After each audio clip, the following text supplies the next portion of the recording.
are going to start off with a little meditation. We're going to take a little detour. We've been doing Pirkei Avot for quite some time. We took a little break and now we're coming back, but we're going to take a detour. So that maybe that doesn't make all that much sense, but follow me. Hopefully it will. This week's meditation, we'd always started off with the meditation. We're going to start off with one. This is by Wendell Berry. And he is an author, a farmer, an interesting guy. If you get a chance, look him up, Wendell Berry. But here's what he says. You cannot devalue the body and value the soul or value anything else. The isolation of the body sets it into direct conflict with everything else in creation. I'll say that one again. You cannot devalue the body and value the soul or value anything else. The isolation of the body sets it into direct conflict with everything else in creation. And too often, I think one of the big parts of living in today's society is we do separate our mind, our thoughts, our emotions from our body. We are quite removed. Sometimes we are enamored by our own thoughts and emotions that seems to become such a big part of our lives. And to contemplate and to think about the body, oftentimes tradition, the Jewish tradition, others traditions look at the body as being something separate, something that is the baser part of our lives. But we all know, and even in our tradition, we're actually going to look at, in the Jewish tradition, we're going to look at one of the beginning prayers, really kind of focuses in on the importance of the body and to contemplate that actually the work of creation is happening within our body. You eat something and without you even knowing it, without you even being aware of it, your body starts to use that food for energy, for creation within inside of you. But your thoughts or your emotions have no bearing on what is happening inside of you. That's true with your stomach. It's true with your liver. It's true with everything that goes on inside of you. It's really happening, and even it's true for your breath. You don't realize how much you need your breath unless you try and stop it, right? So it's something that is happening really without any effort on your end. So what's great about this is looking at the part of our body, the creation that is happening within our body, that life is happening really without even our thoughts or emotions. And so that's really how our prayers start off. One of the very first prayers we say when we wake up in the morning is the Asher Yatzar. And it starts off, and I'll just do the English, because then we're going to look at Pirkei Avot. Don't worry, we'll get there. Praised are you. So this starts off as that. What a blessing! What a bracha! What an amazing bit of gratitude that we have that God made the human body in wisdom. Created within us all of these things that are happening, whether or not they're glands, whether there are organs, whether there are eyes, and it is in structure, intricate in design. That isn't it perfect?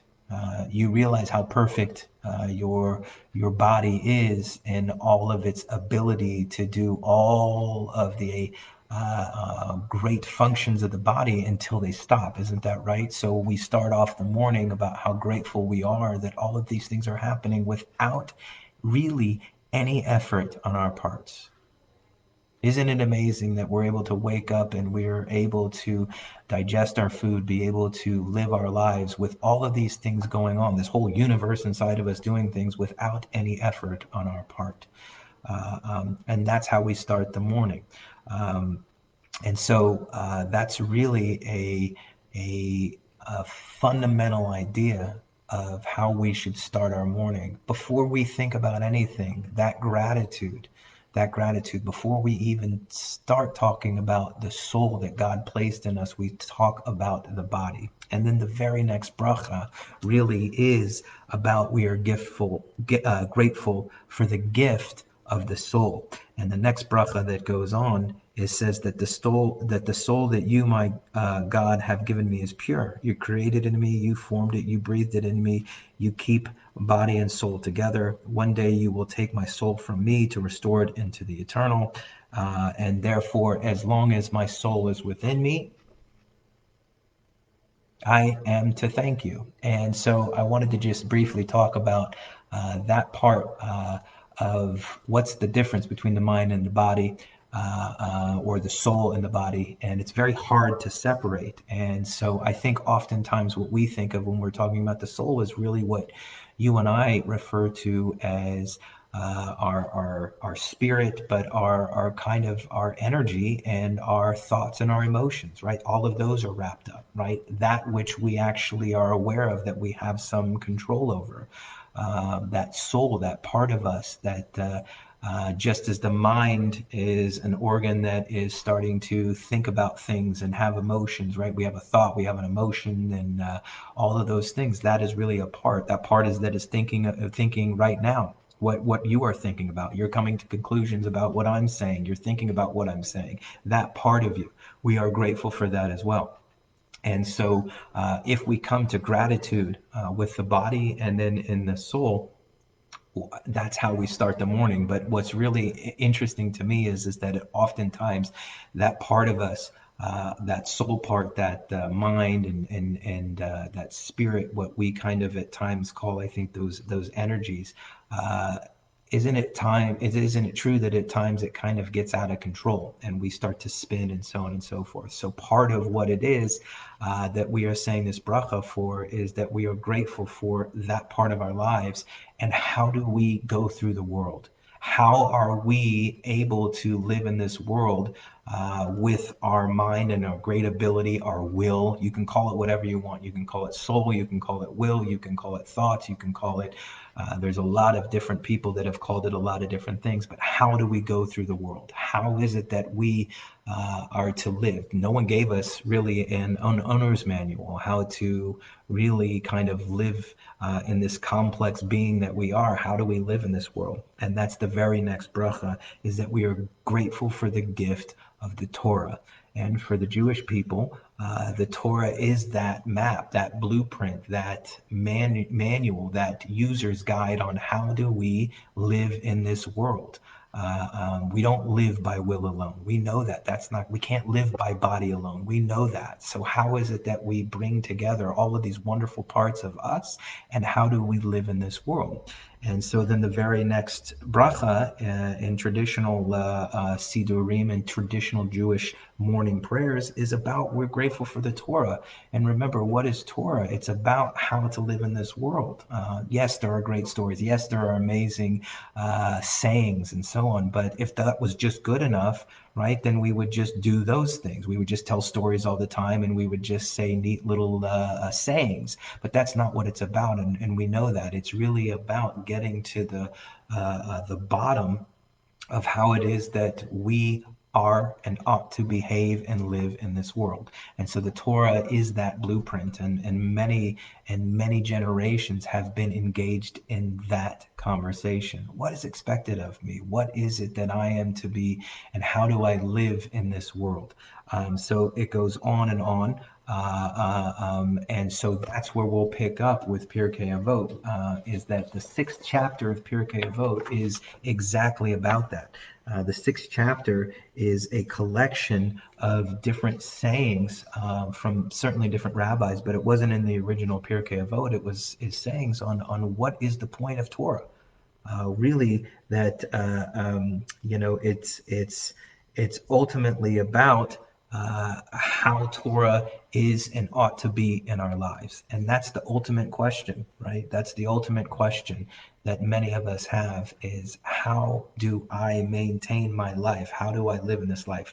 We wish we were given a real manual, right? When you're a parent, isn't that the idea is that you would be given a manual on how to to raise children, or when you start a new job, how to emotionally deal with starting a new job, a manual on that, how to deal with in-laws, right? All of these, we wish we had the manual. And the Torah, or at least the collective wisdom of Jewish generations after generations, that's what Torah is. And that's what we will start on chapter 6. And you look at this, and it really starts off, and it says, our sages taught in the language of the Mishnah, blessed is he who chose them in their teaching. So it already starts off with a bracha, a blessing, a blessing. And what is blessing is about gratitude. It is about, aren't we lucky that well, here it says that God chose them and their teachings, but what I think is trying to be given is that there's a consciousness, that there is an awareness that brachas and teaching and learning and openness and willingness and all of these things that allow us to learn and to become better is the blessing. That's the default. That is the beginning of really any kind of wisdom or any kind of knowledge. I don't want to get into all of that intellect and all of that stuff, but we can all understand, isn't it true, that the best way to truly learn is to be open, to be grateful, to be able to receive what is coming. And so the bracha is that are we able to become that choice? And ultimately, we'll stop here today, and then we'll pick up in a couple of days or when we come back. Is that we as individuals, our goal, right? What's the goal in life? Is to create an internal life in which bracha is able to come through us, right? That we fit ourselves to be the blessing. We fit ourselves to be love. We fit ourselves to be what it is that we want to be in the world, not vice versa. That it's not coming into us, that the blessing comes to us, that we are the conduit for, or the prism for, I should say, bracha to flow out. And that's what it is that's your choice. Isn't that correct? It's your choice. You can be a blessing or you can be a curse. You can be loving or you can be fearful. You can be one way or the other. That's really your choice. And so here it starts off